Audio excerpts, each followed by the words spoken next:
Part 1. Intro.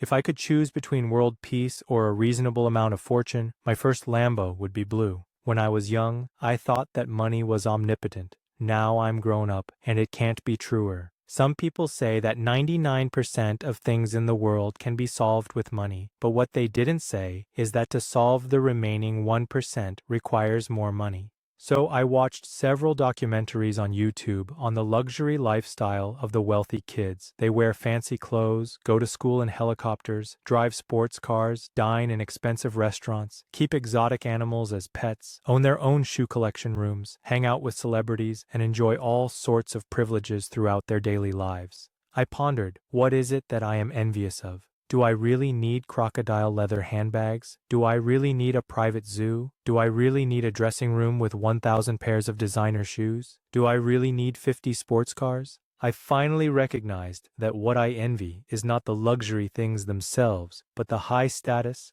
life freedom, and material abundance represented by these luxury things. And these are qualities that directly increase your sexual desirability and overall happiness. The reason why we hate rich people isn't really because we resent the wealth gap. It's because we resent the fact that why it's not me who is rich. Who wouldn't want to be born into a wealthy family? We don't hate unfairness itself. We just dislike not being the ones benefiting from it. In this video, I invite you on an exploration with me on the true meaning of money. Rarely anyone is starved to death anymore in our current era. In fact, I say in the United States, as long as you are not addicted to any substances, it would be very hard for you to starve to death. The average American today lives better than John D. Rockefeller did when he was the richest man in the world, lives better than all the kings and queens in history, lives better than all human beings that existed in the past few thousands of years. Although our cars' brands are different, but we all can have cars as transportation tools. Although the prices of the restaurants we eat in are different, but we can all enjoy the treatment of others cooking for us. Although the brands of our shoes are different, we can all have comfortable footwears for us to exercise in. Our life goal has long surpassed survival. Now we are acting out of our instinctual desire to outcompete our peers. In another word, it doesn't matter the absolute living standard, but it's that I am living a better quality life than you that matters. I remember walking past countless luxury stores in Hong Kong and Manhattan. I can't help but start wondering, why would these not so wealthy people spend money on such pretentious things? I feel like they do not know what they want. They are only buying what the consumerism advertisements tell them to buy. All they desire are purely driven by society. They blindly want to fit in the higher class and would do anything to avoid falling behind their peers. They lack the ability of critical and independent thinking. I think these white collars who spend their monthly salary to buy designer bags lack financial education and frankly deserve to be poor. I won't be surprised at all to see them complaining about being broke for the rest of their lives. Part 2. The privileges of having money. First, the idea I think we can all agree on is that money is a fantastic thing. No? Don't believe me? Let's account for the great things that money can buy. 1. Money buys you shelter. It buys you food. It buys you love. It buys you all the best things the world has to offer. It allows you to give the best medical care to your mom when she's sick. It allows you to give your best friend a hand when he's in debt. It allows your kid to have the newest toys. It allows you to buy other people to massage your feet. It allows you to travel to wherever you want, even to space. It allows you to taste the best dishes the world has yet invented. It allows you to avoid prison time, even if you were jailed. Money allows you to have your own room and use Wi-Fi. You don't have to sacrifice health to make money. You don't have to spend time doing things you don't like to make money. You don't have to feel upset over losing a little money. You have options to live whichever way you want. When you order a dish that doesn't taste good at the restaurant, you don't have to swallow it. Learning for you is purely for hobbies and not for finding jobs. You don't have to please others. You don't have to be forced to spend time with people you don't like. Money lets you have autonomy of your time. Don't tell me money can't buy happiness. Sure it can. That's just a lie the rich tell the poor to keep them from rioting. Anyone who tells you money is the root of all evil doesn't have any. Money is the core thing that enables us to create all the great things that we have today. The love of money is not the root of evil, the lack of money is. People still have morals only because the interest isn't large enough. The morals and principles, sure, are important, but they always have to step aside when money speaks. Sure, there are exceptions of both the rich man being depressed and the poor man being happy, but these are exceptions, not the rules. And I hope that this doesn't become the norm, because it's this very money-driven desire that builds our civilization. If everyone's satisfied and stopped working for money, farmers will not farm, inventors will not invent, builders will not build, doctors will not cure, teachers will not teach. Our civilization will crumble and come to an end. Economics has proved to us for a long time that businessmen's mentality is beneficial to society's development. The bread and milk we consume every day is not out of the benevolence of the shopkeepers, but their desire for money. Money is not evil, it's a magnificent tool that allows us to trade our specialized skills and to store our economic energy. Without it, we'll be struggling to feed ourselves each day, and our average lifespan would still be 30. If you think money can't buy happiness, then you don't have enough money. Your poverty limited your imaginations. 2. Without the enrichment of the wallet, where do you get the inner peace? How to solve all your problems? By becoming super rich. In my opinion, all your problems can be solved by making more money. The 95 answers out of your 100 questions is money. If you have money, then you don't have to waste time in order to save money. You know what's the most attractive language a man can speak? Money. I'm a scum, but I wipe my tears with dollar bills. Money doesn't buy happiness, but it can eliminate 99% of unhappiness caused by external factors. One of the best things wealth buys, not having to pretend to care about or participate in things you have zero interest in. You know what's the best thing in the world? If you ask me, it's not love. It's a free market economy. Money is the coolest thing in the world. Absolutely, because we as a society have come to a consensus agreement that money can buy every single thing. Yes, anything you want. If it's power or fame that is about it, then as humans, we will consequently chase that instead. Indifference eliminates 90% of your worries. Money solves 90% of your problems. Money is a resource, and a resource only has value when it's spent on something meaningful. 3. Money gives you freedom and independence.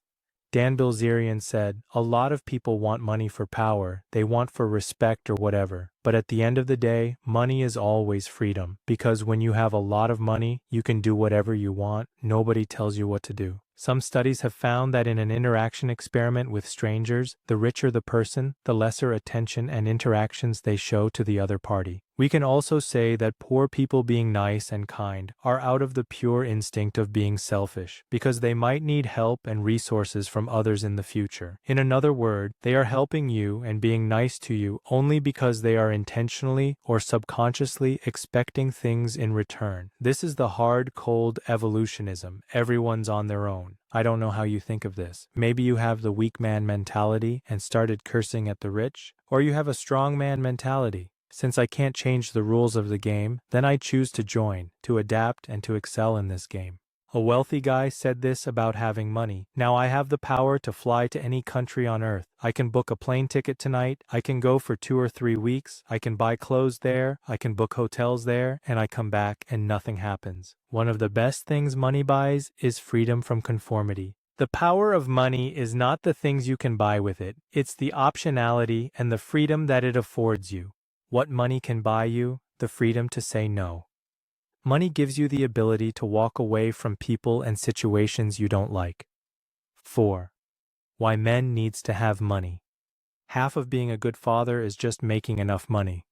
Why men needs to have money. From the perspective of genes, the biggest failure for a woman is being ugly. The biggest failure for a man is being poor. For guys, each additional zero in your bank account makes you that much more attractive. I guess it's also true for females, although beauty is largely determined by genetics, but money allows you to do plastic surgeries and buy expensive clothes and cosmetics to increase your perceived beauty. There is this saying in Hollywood, "You are not ugly, you are just poor," because all the celebrities do a lot of cosmetic surgeries to enhance their appearances. If a guy have money, then he'll have chemistry with anyone. Women are like clothes. It just depended on if you can afford the brand or not. As a man, you have no excuse but to make money. Us males have the burden of performance. Men need to earn their own money. I find the women who come from healthy families a lot of times are the best people on earth. Men who come from wealthy families, I don't really find the meaning of substance. At first, money's greatest value is giving you the freedom to control your own time. Later on in life, money's greatest value is giving you access to attractive females. Money might be dirty, but it can buy me clean love and a beautiful childhood. Isn't it ironic that such beautiful things can be purchased with something so filthy? The primary foundation of a family is always economics, not love. 5. In modern days, humans' enslavement over other humans is achieved through capital and labor. At its core, making money means gaining the power to control other people's time. Most things in life can be done by paying others to do them for you. This determines how much influence and control you have over others. On the surface, everyone seems to be working desperately to make money. However, in reality, they are just trying to avoid being controlled by others, and instead they control more people and have more people serve them instead. How much money you can earn determines what percentage of your life plays each role of either a master or a slave. You can be the one holding the invisible chains instead of being led by someone else's iron shackles. With enough money, you no longer need to work for money. You can go wherever and do whatever you want. Break the chains on yourself and redeem your freedom. Isn't that important enough to you? Secondly, money helps us achieve independence. When people have no money, the choices they make are often not what they truly want, but compromises forced by reality. Financial freedom is the foundation of all other forms of freedom. Many people say money isn't the most important thing. Happiness is, family is, health is, and that money can't buy these things. However, they are just self-deceiving, covering up their inability to earn money, because most people are not yet qualified to say such things. Love, family, friendship, which of these doesn't require money to sustain? Making money is not shameful, and talking about money is not disgraceful. For most of us who are struggling in the secular world, focusing on making money and allowing people you love to live a better life is the only real path. 6. You will never earn money beyond your level of understanding, unless it comes from luck, but money earned by luck is usually lost later through incompetence. Every dollar you earn is the realization of your understanding of the world. Every dollar you lose comes from a flaw in that understanding. Money gained by luck will always be lost by ability. Part 3. The Philosophy of Making Money. 3.1. The Ability to Create Wealth. Here's a true story. Nauru is the smallest island country in the world. It's only 21 square kilometers, and there are only 10,000 people residing. This small island has been a habitat for seabirds for a long time. Numerous bird poops are mixed with feathers and eggs to form phosphate, which is a high-quality natural fertilizer. This resource makes Nauru an extremely rich country by exporting this natural resource on a large scale. Nauru became one of the countries with the highest GDP per capita in the world, second only to Saudi Arabia. Everyone becomes ridiculously rich. They build golf courts and airports, buy overseas land and real estate. No one works, no kids go to school. All Nauru people indulge in eating to the point that 95% of residents are obese. However, phosphate is non-renewable and it eventually runs out. About 30 years later, the phosphate mineral becomes depleted. Nauru's per capita GDP dropped from highest to lowest. The island country becomes a barren land with abandoned mine pits everywhere. The environmental degradation caused by phosphate mining no longer supports agriculture. When Nauru was extremely wealthy, it paid no attention to future planning. Now they are surviving by relying on foreign aid. Such kind of wealth is only temporary. If not used well, you'll return to poverty as soon as the resources dried up. Many lottery winners and gambling winners end up being broke again. What you seek should not be simply wealth, but the ability to create wealth and manage wealth so that even if you suddenly become broke, you can still stand up again. As Zhang Guoli said in the movie 1942, I know how to become rich from poor. As long as I can survive this famine, give me 10 years, I will become a landlord again. I am not better than you because I'm rich. I am rich because I'm better than you. Jeff Bezos. The man who does more than he is paid for will soon be paid for more than he does. From movie Other People's Money. Larry. It's a game. Game of money. The best game in the world. I'll teach you. It's easy. You make as much as you can, for as long as you can, girl replies. And then what? Larry.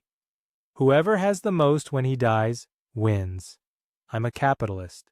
I'm simply following the law of free enterprise.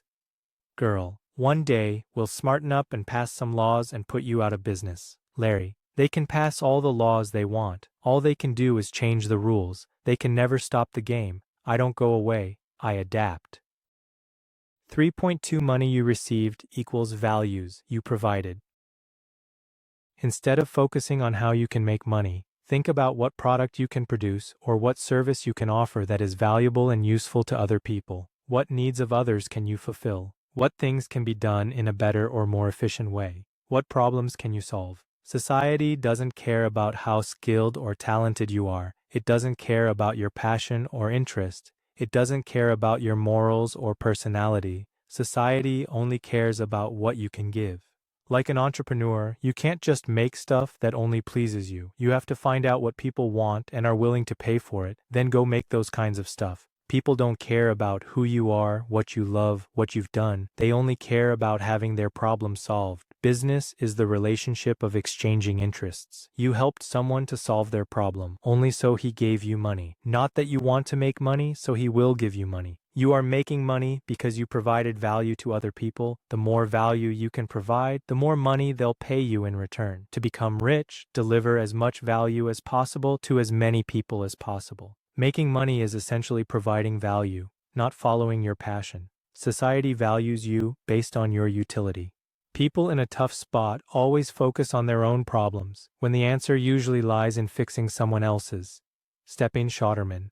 The market is the real boss. Work directly for it. Money doesn't buy happiness, it buys freedom. True wealth is the ability to give your wife an unlimited budget for healthy food, houseplants, cookbooks, kitchen appliances, sundresses, swimsuits, and lingerie. How much money you make is correlated to how valuable society thinks you are. You are only worth what you contribute to society. An individual's value is equal to his social contribution. People always complain that Elon Musk's wealth is more than the bottom 50% combined. However, in another word, he contributed more value to civilization than all the bottom 50% combined. A song is worth however much the society is paying for it. A movie is worth however much the society is paying for it.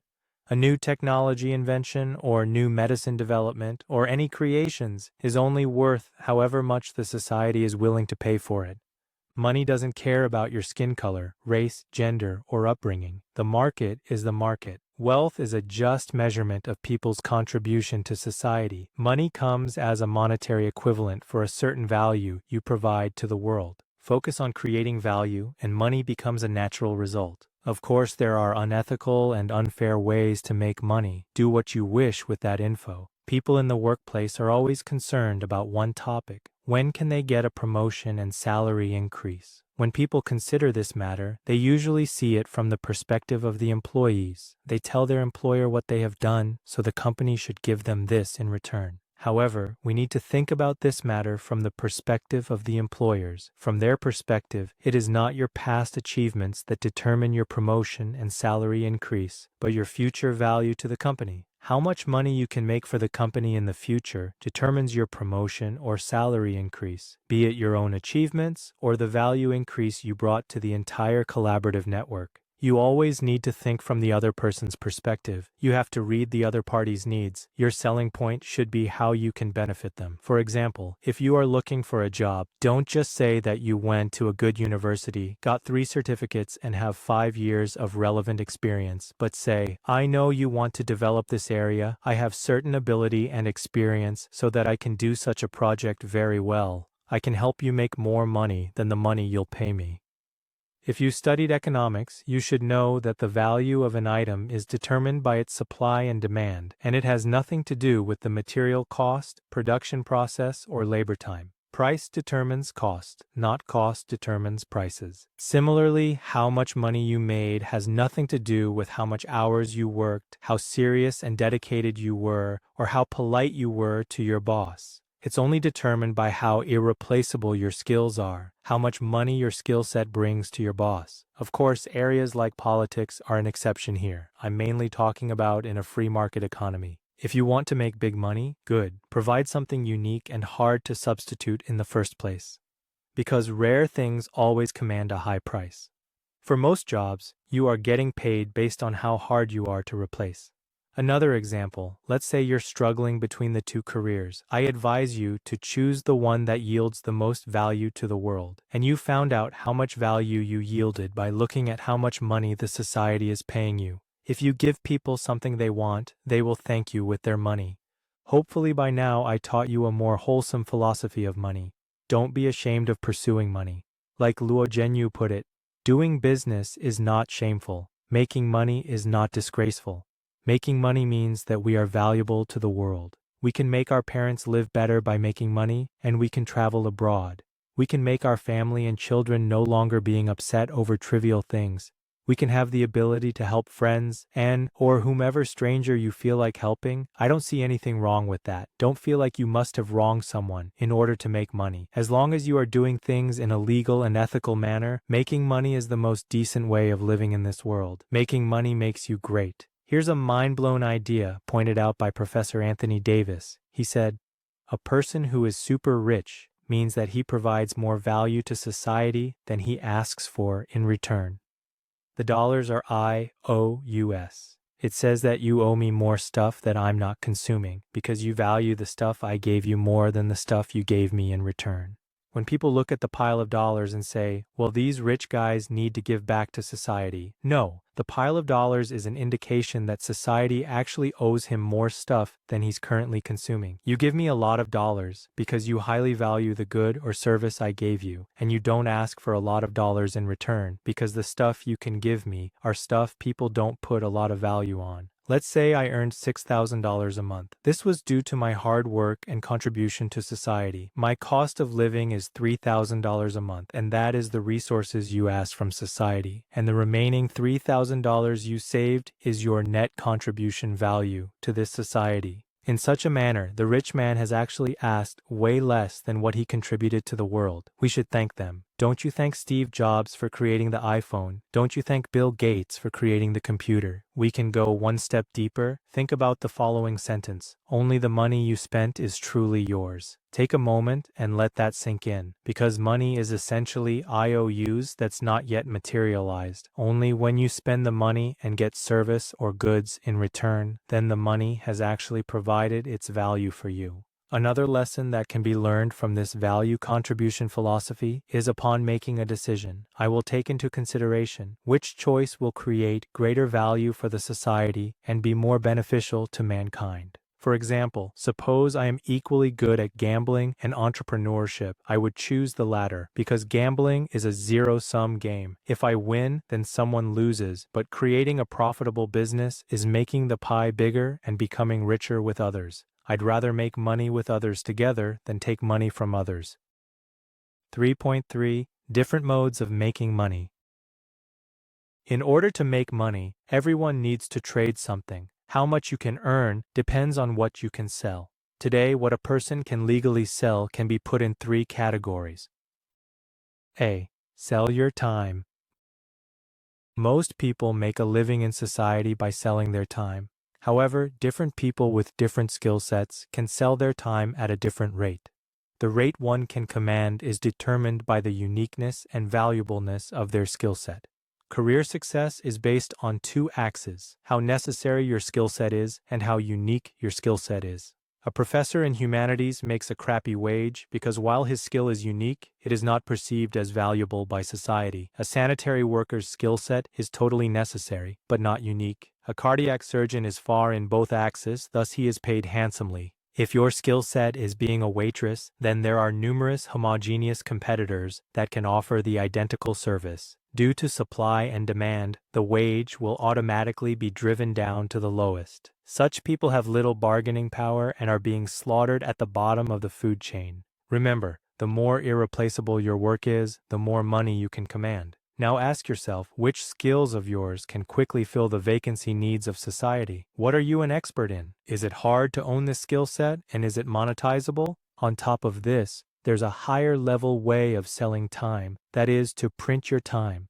That is, copy and paste your time. Let the same time expenditure get used multiple times and provide multiple times of values. You can spend a fixed amount of time, but you can have theoretically infinite influence thanks to the internet. You spend 1 unit of time to write books and make videos, then infinite people can watch the video infinite times. Take Khan Academy as an example. Compare him teaching a class in person to him teaching the entire world using the internet. The total sum of value he provided would be on 2 different scales. Another example is the live streamers or influencers. Either they provide you lustful interactions or entertainments. It doesn't matter. However, they all use the internet as a multiplier. They spend the same hour live streaming, but 10,000 people could be simultaneously watching her. Again, the amount of money you earn has nothing to do with the amount of effort you put in. It only has to do with how valuable others perceive it to be. That's why you see these online e-girls flirt a little, play games and sing a song, ex Bella Delphine, Pokimane, and could make millions. There's nothing wrong with that. It's a mutually beneficial transaction. Each party got what they wanted. These e-girls clearly provided something that those simps crave. Let's say, a virtual experience of interacting with beautiful women at a minimum cost. Well, that's another topic for another day. If you just sell your time without multiplying it, then there is a glass rooftop restraint because you only have 24 hours a day. Let's say you are the best doctor in the nation, even if you can make a lot of money by doing surgeries on a daily basis. However, if you use some time to shoot a video course and put it online to teach others how to become a doctor, then the amount of money you can make is the next level. In sum, affect millions and you'll make millions. The more lives you improve in scale and magnitude, the bigger your returns are. B. Investing.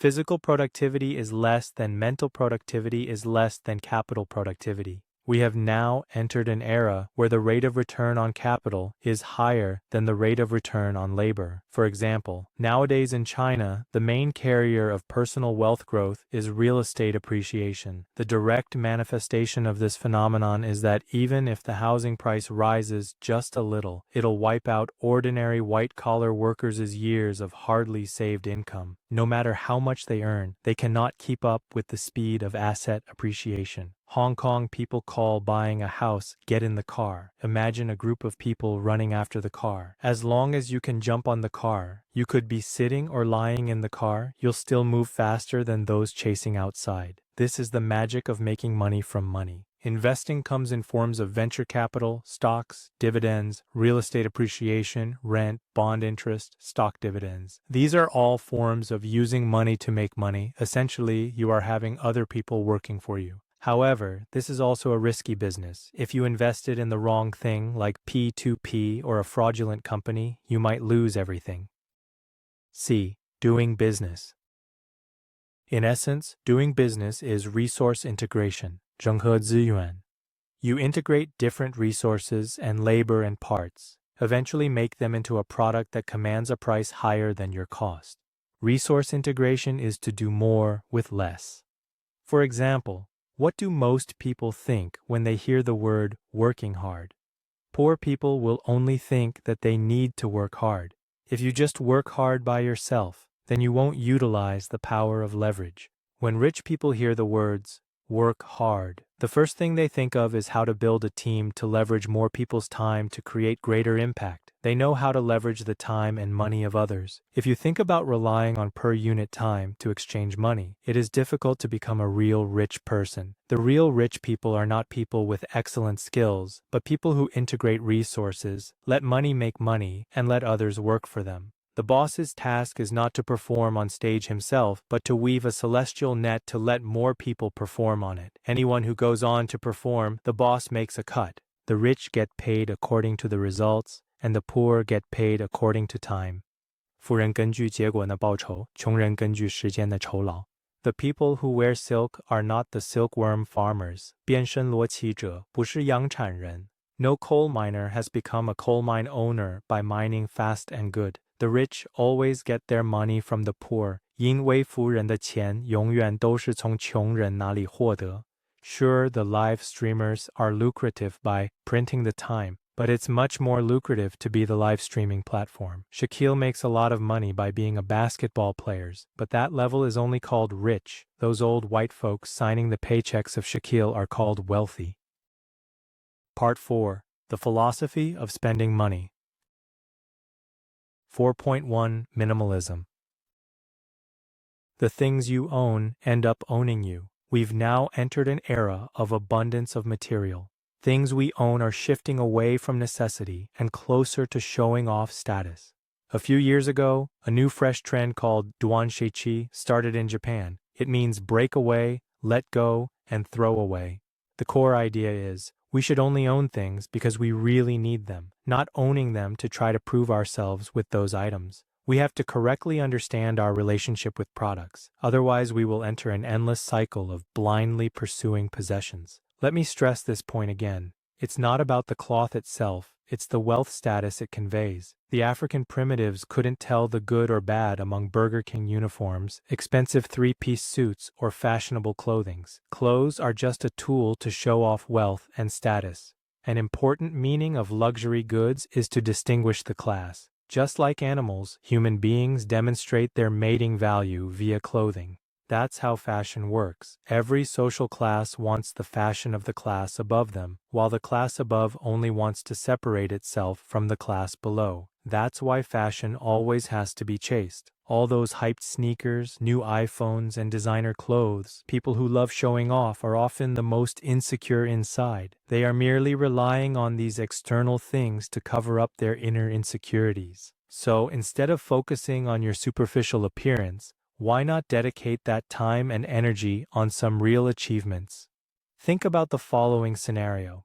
A group of people having a meeting. If no one is wearing a suit, then the only one in a suit is the most important person.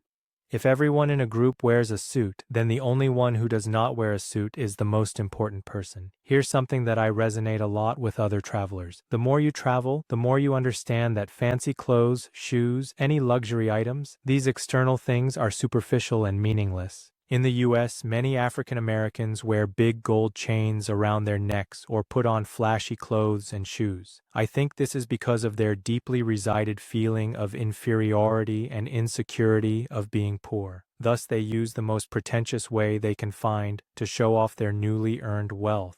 However, you don't have to be trapped in the mouse races. You always have the freedom to jump out of the circle. Think about it. Mark Zuckerberg and Steve Jobs no longer need to prove their wealth to anyone by wearing expensive clothes. Instead, they spend their time and energy on more important things. Those who are really rich do not need external possessions to show off their wealth. Warren Buffett eats McDonald's and reads every single day, decades upon decades, with no change. But Buffett's simple lifestyle precisely shows that people standing at the very peak of their era are not controlled by consumerism at all. He doesn't accept the brainwashing of other capitalists, and he doesn't rely on products to define his own value. Naval said, "What we're essentially doing when we're not busy trying to make money or meet our most basic needs, we're just bidding for status." Bidding for status is tricky because directly seeking status is a low status signal. We buy things we don't need with money we don't have to impress people we don't like. Money is the tool, not the goal. 4.1.1. What's fashion anyway?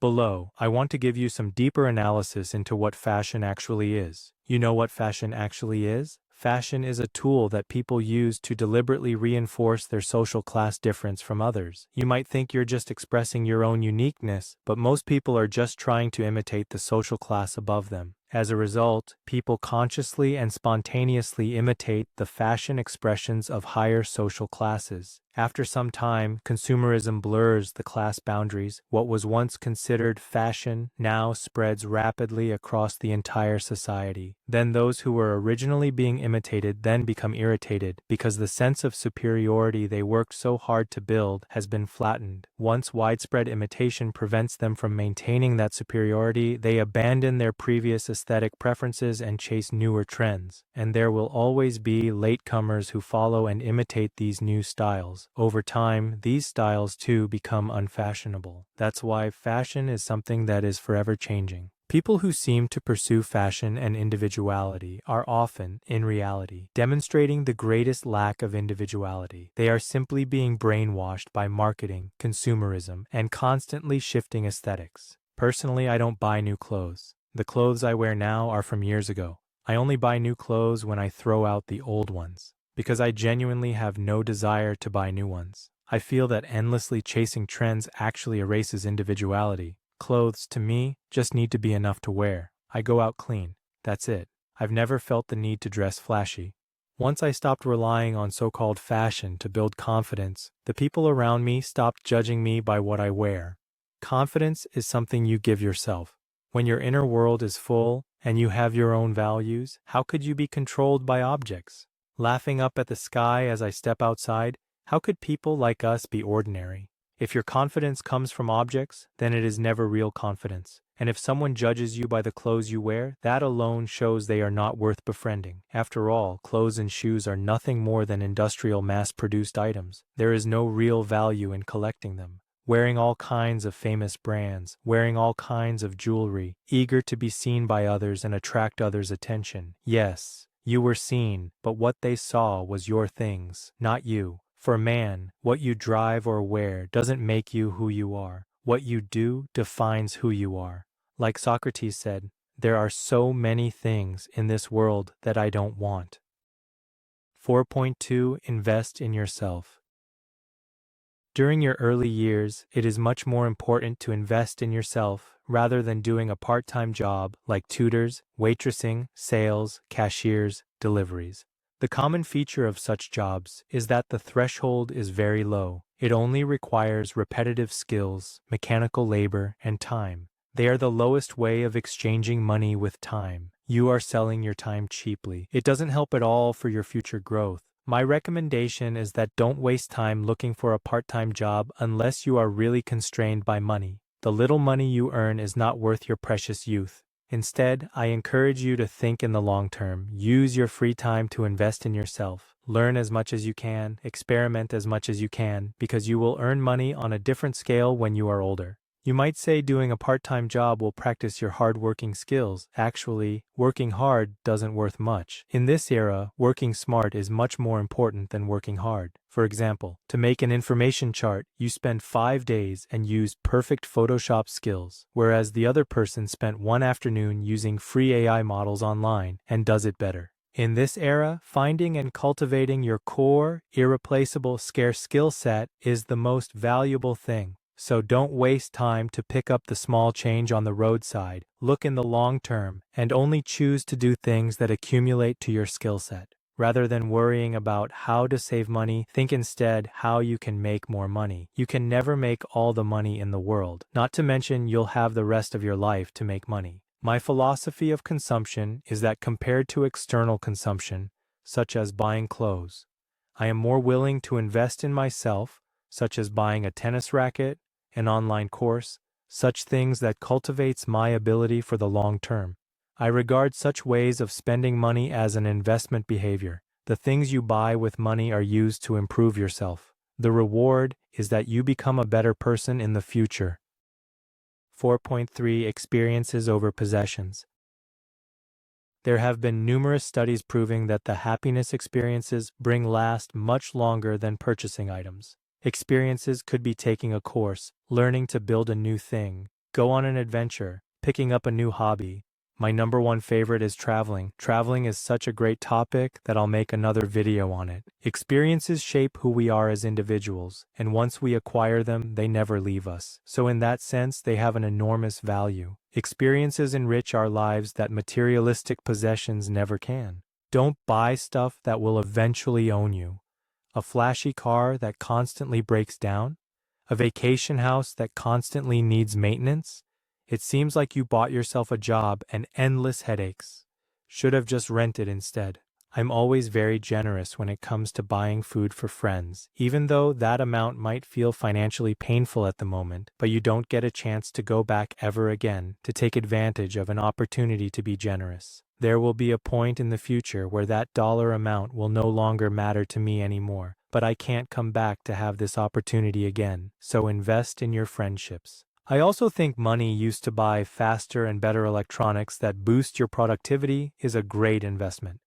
Underspend on material possessions, overspend on people and experiences, money comes and goes, experiences last forever. No matter how big your house is, you will only ever be seating in one chair at a time. 4.4 Mental Tricks. When you suspect you might make an impulsive consumption, a mental experiment is to jump out of the thinking frame of whether you want to buy this mobile phone at 5,000 yuan or not. Imagine a scenario of both a mobile phone and 5,000 yuan in front of you. Which one do you pick? Another trick is if you can't easily afford to buy something twice, then you can't afford it. Whenever I lost money, I would ask myself, if that money came back, would I suddenly become a millionaire? No. Then what are you worrying about? Go make yourself a millionaire. If more money wouldn't change how you spend your time, you're already rich. Retirement is not a physical age, it is a financial state. In Chinese, there's this saying, 小时上斤斤计较, 大时上稀里糊涂. It means petty over with trivial things, yet careless about important matters. For example, they would haggle 50 cents over groceries on a daily basis. Yet, they only shopped one bank when purchasing a mortgage. I know it's due to them getting more reps with grocery shopping, but they have to know that even a 0.01% interest rate of their mortgage could mean tens of thousands of dollars over the long term. Struggle over a few dollars of stuff, whereas the most money involved becomes foolish. Mortgage, grocery. Remember, you are just one illegal business away from generational wealth. Solve rich people's problems. They pay better. Money does not change people. It only enables them to do whatever they truly wanted to do in the first place. Collecting airline miles is coupon clipping for the middle class. Part 5. Outro. Finally, I want to point out that everything I said in this video are purely my personal opinion. I'm only sharing it to expose you to some new ideas, simply for your reference. We all are entitled to spend our money whichever way we want. After all, we have different values and we believe in different life philosophies. It's a highly subjective matter, and mine isn't necessarily better than yours. There's no correct way to spend your money. Let me illustrate. Some people sneer at people who play video games. They would say, "Hun, just for a virtual world of things completely made out of binary codes, and you waste your money and your life on it?" Actually, these thoughts are wrong. If people are willing to spend time, money, energy, and dedication to get something, then it is valuable. Just like the diamond, whether it's jewelry or a stone, it's completely up to you. In reality, diamond is a piece of worthless stone that's neither useful nor rare. It's a marketing fraud created by a small group of people, but people just deem it as beautiful. A set of equipment in the video games allows you to protect yourself from the enemies. In this manner, these two things are the same. You just spend money to buy a concept created by others. Diamonds, items in video games, or luxury coats made of mink fur, delicacy soup made with shark fin, are all concepts created by people. The paper bill in your wallet is essentially just a piece of paper. The government and us assign meaning to it, thus its value. Any virtual currency is the same. It's a consensus reached by a lot of people that it is valuable. The total amount of virtual currency in the world is now up to 4 trillion US dollars. You cannot say they are not valuable. Lastly, I'll leave you with one sentence. If you want to know the truth, follow the money.